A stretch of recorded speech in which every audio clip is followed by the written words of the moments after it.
This popping will stop in just a minute, I promise.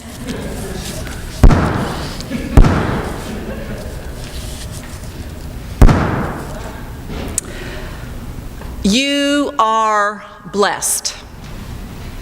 Let me say that again. You are blessed. Those are the first words that came out of Jesus' mouth in his public teaching according to the Gospel of Matthew. And first words are important because they set the tone. As many of you know, my son Sam began teaching third grade a couple of weeks ago, and as we were talking about it beforehand, I asked him, "What's the first thing you're going to say?" Because as you know, the first thing you say gives an impression, and that is often what the people who are hearing for the first time remember, and it sets the tone. First words are important. Anybody remember what Jesus' first words are in Luke's gospel? In his public ministry, he says, "The Lord is upon me. He has anointed me to bring news to the poor, proclaim release to the captive, recovery of sight to the blind." That's what set the tone in Luke's gospel. Jesus, who is coming to set the captives free. In Mark's gospel, the first thing Jesus does publicly is he confronts a demoniac and exorcises an evil spirit. Jesus, who has come to confront the powers of evil in this world, is what Mark's gospel lays out as a theme. In John's gospel, we see Jesus at the wedding in Cana, offering himself as a sign of God's glory and miracles in the world. And in Matthew's gospel, Jesus says, "You are blessed." It matters. It matters for several reasons. And first of all, this matter of blessing matters because Jesus experienced it himself. You remember when he was baptized? When he came into the water, an ordinary person with the rest of the ordinary people, and dipped into that water by John the Baptist, and he came out of that water, and the heavens opened up. And God's Spirit and power and blessing poured into him. And he had this profound experience of hearing God say to him, "You are my child. You are loved. You are my beloved and I'm pleased." And he hadn't done anything yet. But yet he has this sense of God's power and presence in his life. And then he goes to the wilderness. Remember that? And the wilderness, that is what sustained him through the toughest and darkest days in his life so far.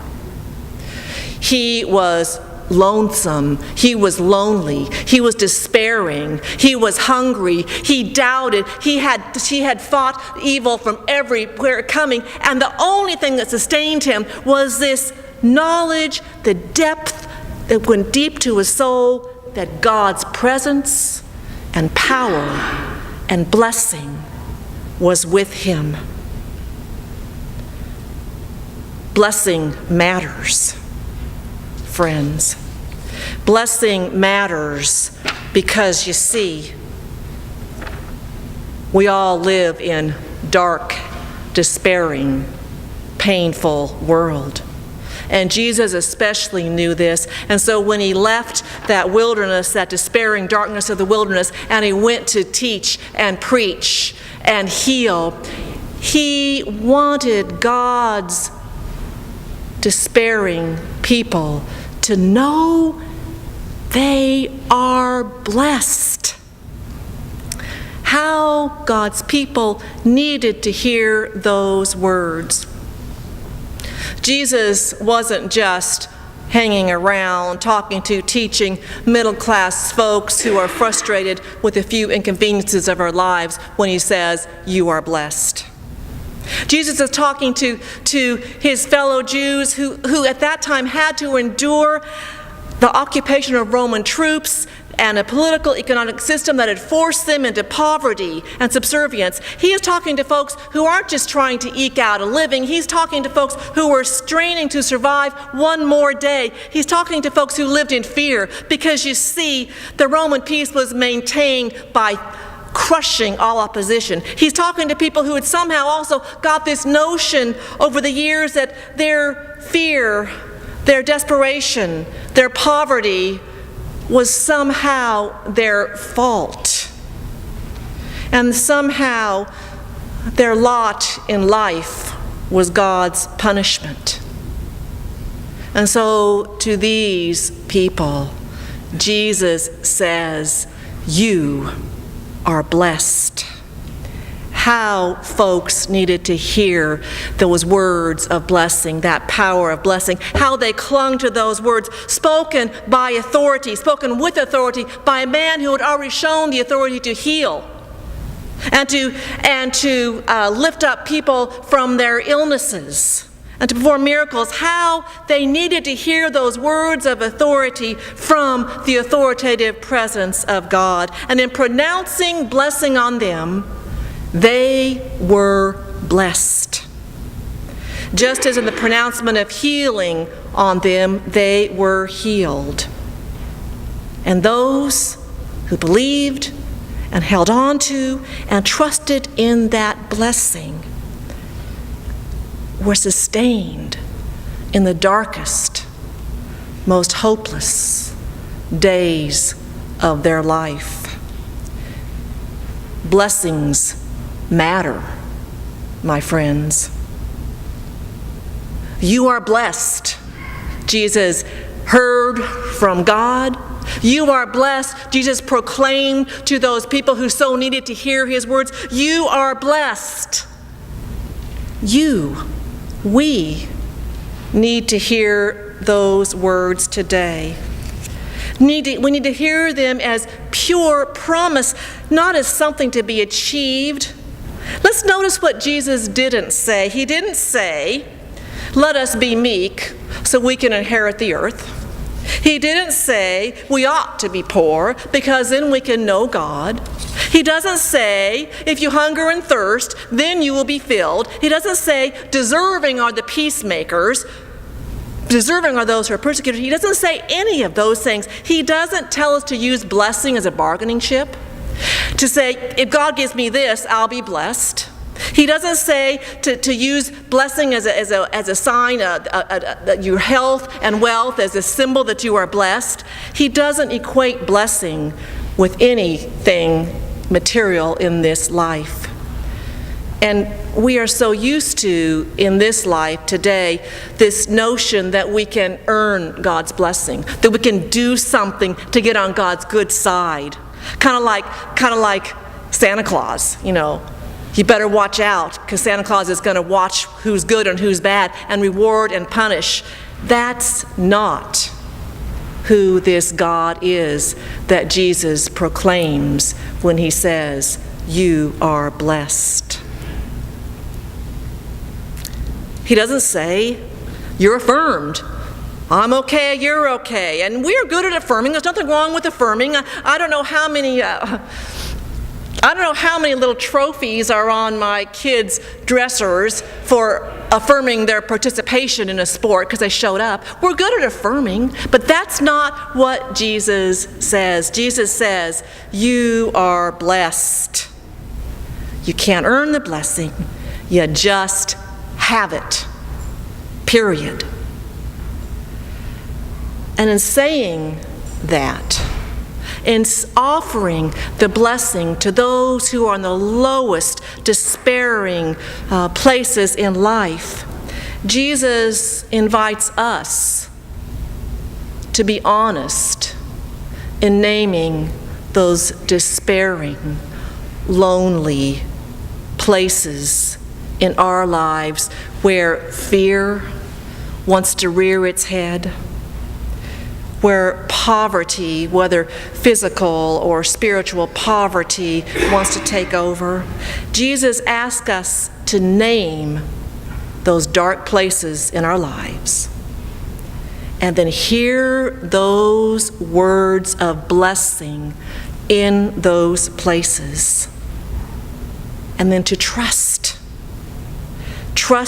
in the truth and power of God's blessing washing over and in you and through you and healing you and making you whole, because that's what happened to Jesus, that's what happened to those who hear and trust in Jesus, and that's what happens to you when that blessed life is revealed in your darkest moments.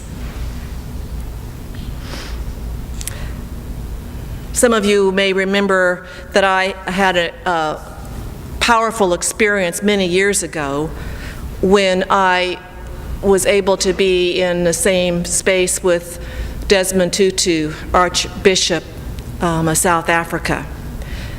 At that time, he was in the midst of fighting apartheid. He had been in prison multiple times. He had been persecuted. He had been told he's nobody. He had had to run for his life. And when he talked, though, he talked with such joy, such confidence, such a sense of God's presence in his life that he simply said, you know what?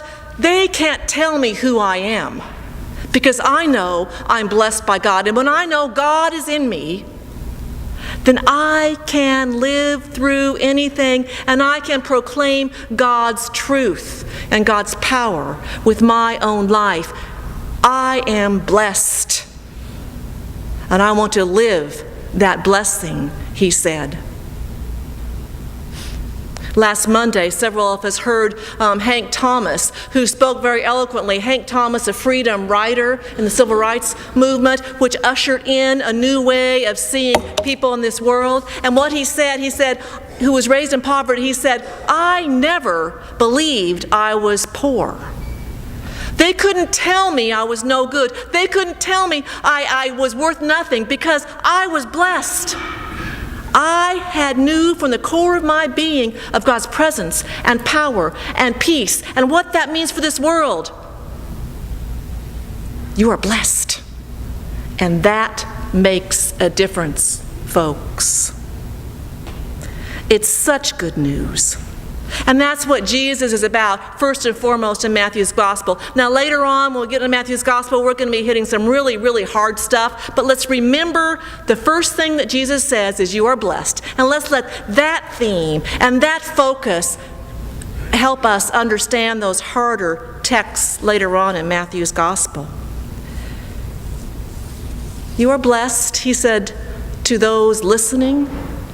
And then he said to his disciples later on, I give you the authority to bless. I give you the authority to name those places in this world that need God's healing and wholeness, and by naming them, by blessing them, making them so. What power, what authority, what a gift we have from God, who blesses us that we might be blessing for the world. Now, what I want to do right now is something that I do with a bit of fear and trembling, but that's okay. We're friends, right?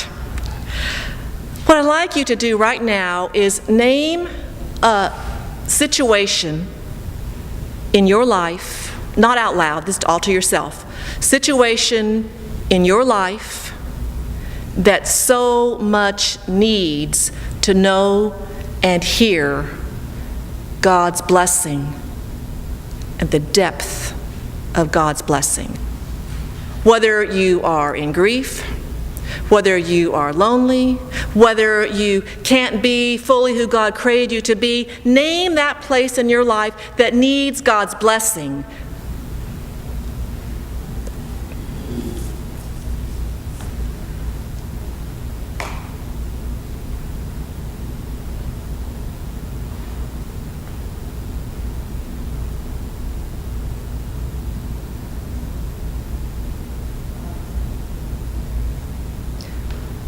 And hear this. God blesses you, child of God.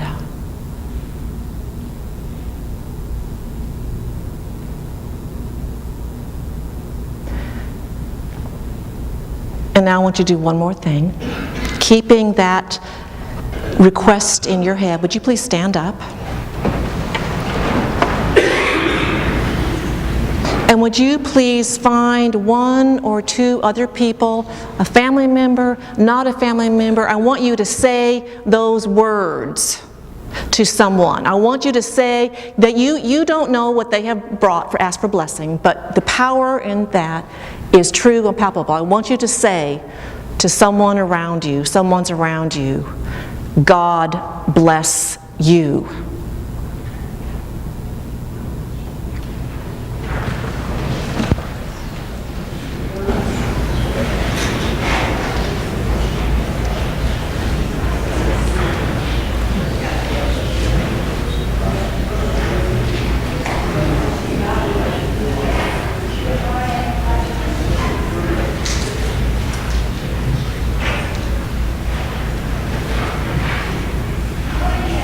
God, you may be seated. God bless you. God bless you. Good to see you. It's so much harder to receive that word of blessing than it is to give it in some ways. But I want you to, in the coming days, because you have, as disciples of Christ, been given that authority to bless others and to bless the world, and by your blessing, help that world live into the kind of world that God created it to be. Find ways to bless. Whether it's to your children at night, say, God bless you. Find ways to bless somebody, whether it's a stranger on the street, by saying those words, by proclaiming those words. Trust that it will be. Maybe not now, but it will be someday. That's God's promise. Say God bless you to a spouse, to a friend, to someone who you know is in pain and hurting. Say God bless you, because God's blessing can change the world. May God bless you and keep you, my dear sisters and brothers, disciples of Jesus Christ.